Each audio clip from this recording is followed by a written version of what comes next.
వేసవి వేడిపై దాడి చల్లటి రిఫ్రెషింగ్ స్టాప్ తో హాయి.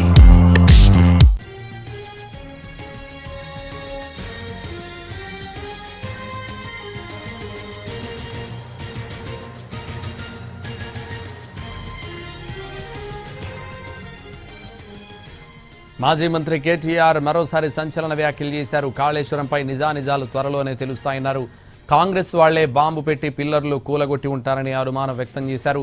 కాంగ్రెస్ లో అలాంటి పని చేసేవాళ్లు ఉన్నారన్నారు. కాంగ్రెస్ బీజేపీ రెండు ఒకటే అన్నారు కేటీఆర్. కాంగ్రెస్ వాళ్లు కాళేశ్వరం కూలిందంటే బీజేపీ వాళ్లు ఎన్డీఏసీ రిపోర్ట్ అంటున్నారని మండిపడ్డారు కేటీఆర్. నిజం అనేది కడప దాటే లోపల అబద్ధం అంగేసుకుని ఊరంతా తిరిగేస్తుందట. అట్లే ఈ లంగలు వీళ్ళు కాంగ్రెస్ వాళ్ళు. నా డౌట్ అయితే వాళ్ళే గులగొట్టింటారు. ఆ రోజు మేడిగడ్డ దగ్గర కూడా బాంబు కింద పెట్టి వీడియో ఏదో చేసింటాడు. అందుకే అంత లుచ్చగాళ్ళు చేసి మళ్ళీ